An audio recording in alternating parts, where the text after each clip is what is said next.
Começa agora o programa Hora e a Vez da Pequena Empresa, sempre levando para você muitas informações e atrações. Confira. O advogado tributarista Alisson Fernandes trazendo informações sobre a reforma tributária e seus impactos para os micro e pequenos empresários.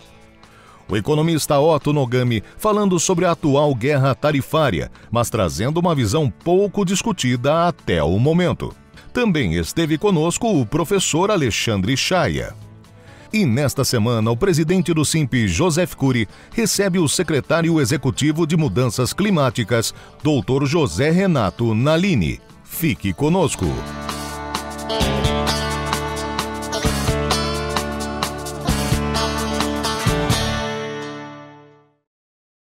O SINP cresceu. E hoje estamos presentes em 27 estados da federação, sempre na defesa do MEI, da micro e da pequena empresa. SINP Nacional, entidade civil com sede em todos os estados do Brasil. SINP São Paulo, entidade sindical. SINP Internacional, Estados Unidos, China, Japão e Portugal. SINP, ao seu lado, crescendo por e com você. E essa guerra tarifária, pelo visto, vai continuar por pelo menos 90 dias, até que as partes se entendam, compreendam a complexidade do problema. Entretanto, tem um outro lado para ser observado que a gente não pode esquecer. Não podemos esquecer que os Estados Unidos é um dos grandes produtores, ou se não o maior produtor de serviços do mundo. E além disso, são grandes exportadores de serviços. Haja vista que nos Estados Unidos estão as maiores empresas de tecnologia, de finanças e principalmente de entretenimento. Produtos e serviços que são vendidos ao mundo inteiro. E é aquilo que nós conhecemos, como sendo os famosos bens intangíveis. Ora, esta é a grande característica da economia americana. Por quê? Porque quando analisamos historicamente os últimos acontecimentos, principalmente em função da preocupação que as empresas têm na busca de lucro, maior competitividade e preço, o que eles fizeram? As empresas, principalmente as manufatureiras, deixaram o território norte-americano em busca de países onde a mão de obra custasse mais baixo. E o governo americano não se preocupou muito com isso. Tanto é que na época dessa imigração dessas empresas manufatureiras, o governo americano defendia a ideia de que a grande jogada seria dentro da economia do conhecimento. E isso que acabou acontecendo. E hoje, então, daí essa condição de grande exportadora de serviços. Serviços digitais, educacionais, financeiros. E existe um conjunto de serviços que são invisíveis, como seguros, taxas, patentes. Então, nessa guerra tarifária promovida pelo governo norte-americano, taxando bens ou produtos especificamente falando, estão esquecendo exatamente desse outro lado que pode ser eventualmente utilizado pelos países como sendo uma retaliação ao governo norte-americano. Tanto é que recentemente, talvez, e colocando todas essas questões na mesa ou na ponta do lápis, chegaram à conclusão que é melhor dar uma guardada, retornar às tarifas anteriores e esperar aí por 90 dias todo um conjunto de acordos que eventualmente possam ser realizados entre as mais diferentes economias. Então este é o cenário que se apresenta. Não é fácil ficar brincando com tarifas ou até mesmo, por que não, com o comércio internacional. Porque todo esse comércio ele foi se solidificando ao longo das últimas décadas. E repentinamente tentar mudar a regra do jogo é muito complicado. Vamos aguardar os 90 dias.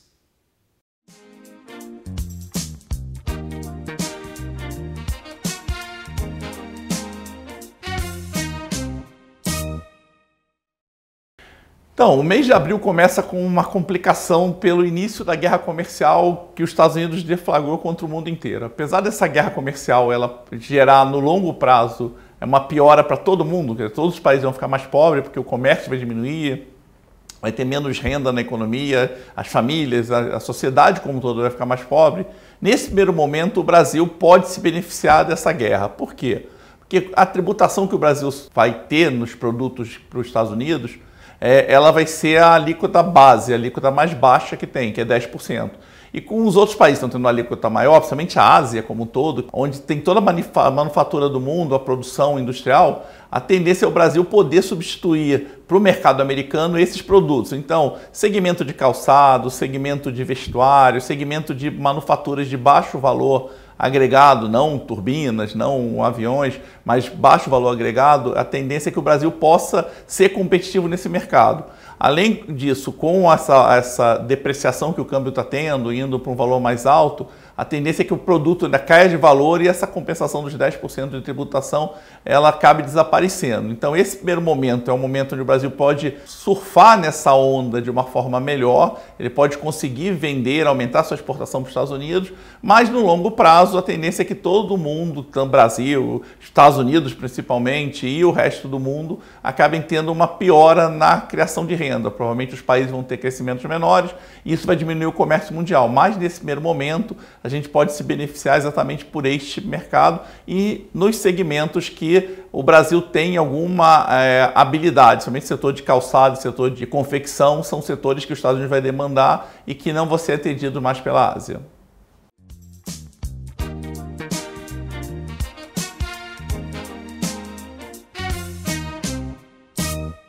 E hoje nós vamos falar sobre um tema que vai impactar a vida de toda empresa no Brasil. E esse tema se chama reforma tributária. Vocês devem saber, a reforma tributária ela foi aprovada no Congresso e já está em fase de regulamentação. E nós teremos aí um período de transição longo para se adequar a esse novo sistema. Mas o que está mudando na prática? O que está acontecendo do ponto de vista prático nesse novo sistema? Basicamente, nós estamos criando novos 3 tributos, e são eles o IBS, CBS e o IS. Estamos extinguindo outros 5 tributos, sendo eles o ICMS, o ISS, as contribuições PIS e COFINS e, por último, o IPI. Essa reforma tributária tem como principal objetivo a simplificação da arrecadação dos tributos sobre o consumo. Mas, como toda boa reforma, sempre traz com ela também grandes desafios e dificuldades de adaptação. E se você, como eu, também já passou por uma reforma, por exemplo, em casa, me permitindo aqui fazer uma analogia, todo começo de reforma é bem desafiador. Numa casa, por exemplo, quando você vai reformar a sua casa, geralmente a sua sala vira um quarto, a sua sala vira uma cozinha e vice-versa, assim diante, até atingirmos lá o planejamento inicial realizado. Assim também nós entendemos que deve acontecer com a reforma tributária. No começo nós teremos grandes desafios para se adaptar e grandes dificuldades para poder atingir o modelo ideal para cada empresa. Agora, o que pode impactar na prática? O que pode impactar o negócio de nós, empreendedores, que estamos no dia a dia empreendendo? Nós entendemos que nós poderíamos ter diversos impactos, mas eu gostaria de compartilhar com vocês aqui pelo menos 2. O primeiro tem a ver com o regime tributário adotado pela maioria das empresas no Brasil, que é o regime do Simples Nacional. Esse regime do Simples, a reforma tributária deu a opção de eles entrarem, optarem ou não pelo novo sistema tributário nacional. Isso significa dizer na prática que a empresa optante pelo Simples poderá continuar no atual regime. Entretanto, ao optar em continuar no atual sistema, eles não poderão transferir os créditos do CBS e IBS para o seu cliente, por exemplo. Por outro lado, a empresa do Simples que adotar e optar em migrar para esse novo sistema poderá transferir o crédito do CBS e IBS para o seu cliente.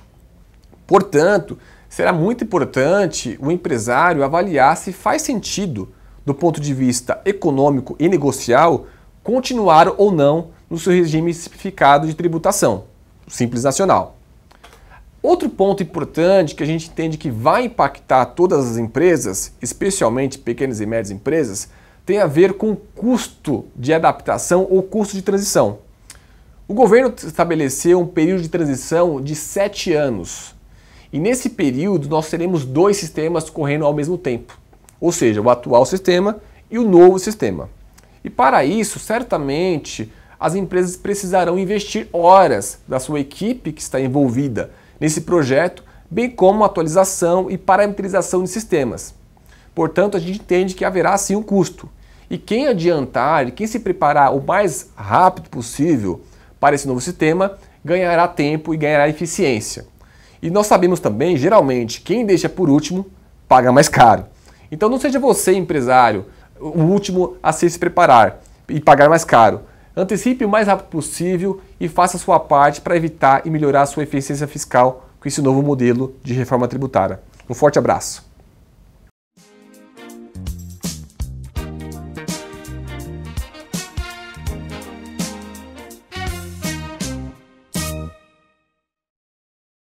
O Simpe cresceu e hoje estamos presentes em 27 estados da federação, sempre na defesa do MEI, da micro e da pequena empresa.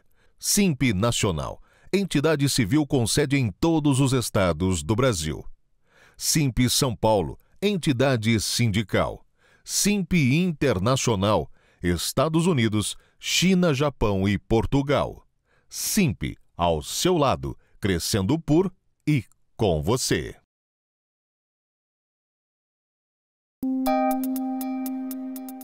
Entrevista da semana.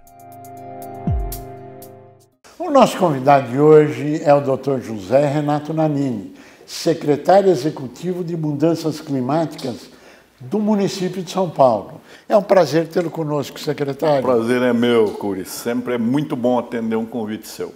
Muito obrigado. É uma honra e privilégio tê-lo conosco. O senhor que passou por tantas coisas na vida, tantos cargos tão importantes, Tribunal de Justiça, Secretaria de Educação, professor, doutor, enfim, secretário, agora está focado em mudanças climáticas. Nos conta um pouquinho como a Prefeitura de São Paulo está enfocando esse tema na sua gestão. Bem, o prefeito Ricardo Nunes ele tem uma grande sensibilidade em relação às mudanças climáticas, que hoje são verdadeiras emergências climáticas, né? Os cientistas lamentam terem sido tão tímidos, conservadores, porque as coisas chegaram com uma rapidez e com uma intensidade inimaginável. Então, uma cidade como São Paulo, que tem quase 13 milhões de pessoas, tem uma complexidade para tratar desse tema que outras cidades não têm. Então, nós temos aqui em São Paulo 3 grandes vilões que tornam a situação do clima muito mais grave do que em outros lugares. Por exemplo, nós temos 8 milhões de veículos percorrendo a cidade incessantemente. Até de madrugada você tem trânsito, né? O trânsito é responsável por 61% das emissões dos gases venenosos causadores do efeito estufa. 61%. Fantástico. Depois nós temos a energia estacionária, nós dependemos cada vez mais de energia, 31%. E os 8% restantes são daquilo que nós chamamos hoje, eufemisticamente, de resíduos sólidos. Nós chamávamos de lixo, né? Não é lixo porque ele pode ser reciclado, pode ser reaproveitado na economia circular. É uma pena que nós temos coleta seletiva em todas as ruas do município, todos os logradouros, até naquelas comunidades em que o carro, o caminhão não entra, há triciclos elétricos recolhendo aquilo que a população descarta.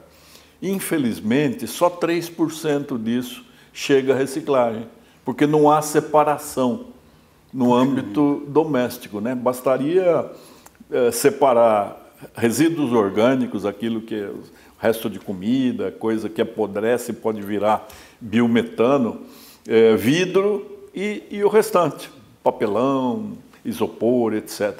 Bastaria isso e nós pouparíamos ao povo de São Paulo um gasto extraordinário com varrição e coleta, né? Agora, falta de orientação, sim, e falta de conscientização social? Sim, nós precisamos de mais campanhas, né? Mas essa questão da comunicação, ela esbarra numa série de fatores. Por exemplo, antigamente havia aquela figura do Sugismundo. Sim. Hoje não é politicamente correto dizer que alguém... É verdade. Não é? Então, é proibido, hoje é proibido. Então, fica muito difícil fazer o politicamente correto e tornar a população partícipe das soluções que a cidade precisa ter para enfrentar de uma forma saudável as emergências climáticas. Sim. Agora, nós temos uma operação muito interessante que é a chamada OIDA, Operação Integrada em Defesa das Águas, para proteger a nossa região dos mananciais. Nós precisamos de água, já tivemos 2 crises hídricas muito graves em 2013, 2014, e a nossa represa do Guarapiranga ela está sendo bem contaminada pelos descartes, por despejo de esgoto in natura, né? O nosso tratamento não consegue eliminar todo o resíduo fármaco, então todo medicamento que se toma vai parar na água. Tem muita cocaína também expelida pela urina e microplástico. Então esse é um problema grave, a população precisa prestar atenção e colaborar. Sim. E temos um plano de prevenção de chuvas de verão que é muito interessante, ou seja, todas as secretarias elas estão coesas tentando fazer com que a cidade se adapte e que nós não percamos mais vidas, né? Sim. Porque os fenômenos extremos, Zé Cury, vão continuar acontecendo. Infelizmente vão. Com maior intensidade. E hoje é um outro grande problema, que é a falta de previsibilidade. Então, nós avançamos bastante na meteorologia, mas ela não consegue prever a intensidade dos fenômenos que acontecem inesperadamente. Sem dúvida. Que é a mudança climática. É a mudança climática. Então, hoje, a Prefeitura de São Paulo foi a primeira, por causa da sensibilidade do prefeito Ricardo Nunes, a primeira a criar uma secretaria. Hoje já existe no Brasil uma série de municípios, né? E até os estados estão acrescentando. Você vê que naquela nomenclatura tradicional, Secretaria do Meio Ambiente, já coloca, e das mudanças climáticas, da criatividade, etc. Todas as secretarias hoje não tem mais aquele nome simples, né? Secretaria do Verde. Não, ela tem sempre mais alguma coisa. Mais complexa. Agora, foi o município de São Paulo que implementou a primeira Secretaria de Mudanças Climáticas? Sim, foi. E foi a primeira também que elaborou o chamado Plan Clima. São Paulo, o município, tem um plano de ação climática. E é um plano muito bem detalhado, minuciosamente elaborado por técnicos, por cientistas. Ele já tem 4 anos e este ano é o ano da revisão. Então toda a população é chamada a colaborar, não é? Há um site da Seclima, né, que é o apelido da secretaria, e ali nós recebemos opiniões, sugestões, né, o que mais podemos fazer. Muita coisa boa está sendo feita. Nos últimos 4 anos, o prefeito investiu quase 10 bilhões de reais, né? Um dinheiro que não aparece ali, em macrodrenagem, né? Tornar a cidade mais permeável, porque durante séculos nós fomos asfaltando, concretizando, colocando concreto, cimento, pedra, né, tornando a cidade totalmente impermeável, ou seja, quando a água cai, ela só pode se transformar em correnteza. Ele fez macrodrenagem, faz microdrenagem. Uma solução que é paulistana são os jardins de chuva, ou seja, devolução à natureza de pequenos espaços que nós subtraímos dela. Ali há um plantio, a terra, então a água encontra um obstáculo para ganhar velocidade, né? Então ela se infiltra ali, alimenta os lençóis freáticos. Nós temos cerca de 500 jardins de chuva. 500? 500 já, mas ainda precisamos mais. E qual é a meta?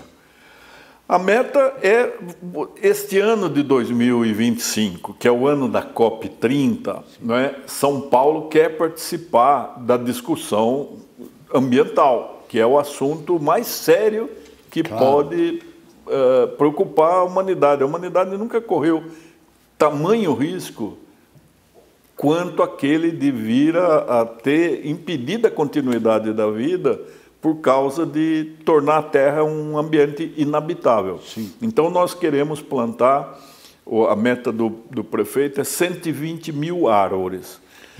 Este ano. Já estamos fazendo plantios todos os sábados. Você que está assistindo, sabe que ali há um terreno vazio, você não sabe de quem é, avisa pelo 156 a prefeitura e a gente pode talvez fazer um pequeno bosque, fazer um microbosque, fazer um bosque urbano,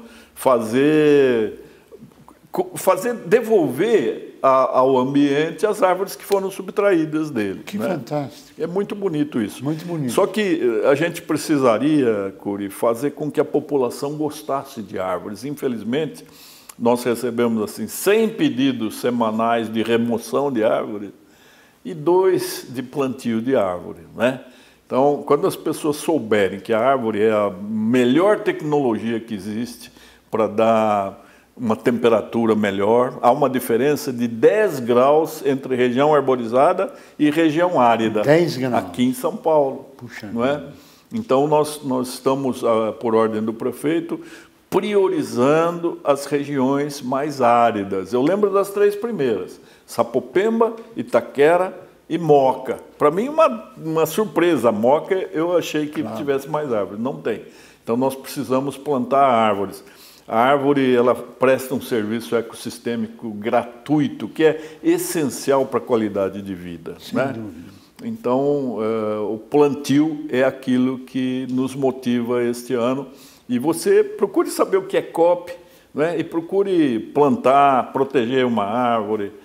Nós temos feito todo o incentivo possível para que haja um grande plantio, chamando igrejas, consulados, sindicatos, associações, entidades, escolas, clubes de futebol e outros clubes, não é? Todo mundo tem que plantar. A cidade só tem a ganhar com isso. Que coisa boa. Qual o maior desafio que o senhor vê em relação à COP30 que está sendo anunciado e a participação do município de São Paulo, ou dentro ou fora, ou nesse ano da COP? O prefeito tem tanto empenho em que São Paulo seja protagonista da COP, é a segunda vez que o Brasil recebe, né? A primeira foi em 1992, ele tem muito empenho em que nós participemos. E como? É lógico que o prefeito deve ir, assim como o governador, participar ali de alguma reunião em Belém.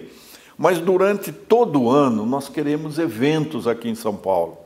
Eventos que podem ser grandes, podem ser médios, podem ser pequenos, mas para que a população tenha noção do que é mudança climática, do que é emergência climática, do que é urgência de cada cidadão para tentar fazer da cidade em que mora um lugar mais agradável, mais acolhedor. Então, nós estamos fazendo um calendário de eventos com a participação de todos aqueles que nós estamos chamando. Não queremos que ninguém diga depois, eu não sabia, eu poderia fazer alguma coisa e vocês não me convidaram. Todos estão convidados.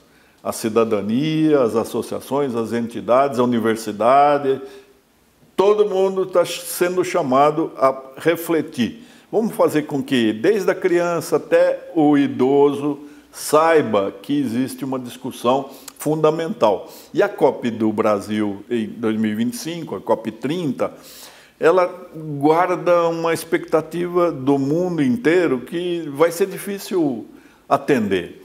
Né? As últimas 3 COPs foram feitas por países que exploram petróleo. E o petróleo é o grande vilão. Então, espera-se uma resposta da COP30 no processo de descarbonização. Vai ser difícil. E o financiamento também, que era 1,3 trilhão. Será que o Brasil vai responder a isso? Não, acho que não. Eu acho que não será esse valor. Nós chegamos ao final do nosso tempo, eu pediria as suas considerações finais. Queria agradecer, Zé Cury, elogiar o seu trabalho. Você me contou uma série de planos que coincide exatamente com aquilo que a gestão Ricardo Nunes quer fazer do município. Eu sei que SIMP tem que atingir o Brasil inteiro, o mundo inteiro, mas tenha um carinho com essa cidade que é a nossa, né? Que tem 13 milhões de habitantes, que é muito maior do que muitos países, né? O desafio está lançado e o SIMP responderá à altura desse convite, honroso convite, para trabalhar junto com o prefeito Ricardo Nunes, com a sua pasta de mudanças climáticas e outras áreas de interesse em benefício sempre da sociedade, das pessoas, do meio ambiente e da vida. Queremos agradecer muito a sua participação e parabenizá-lo pelo brilhantismo e o posicionamento aqui externado.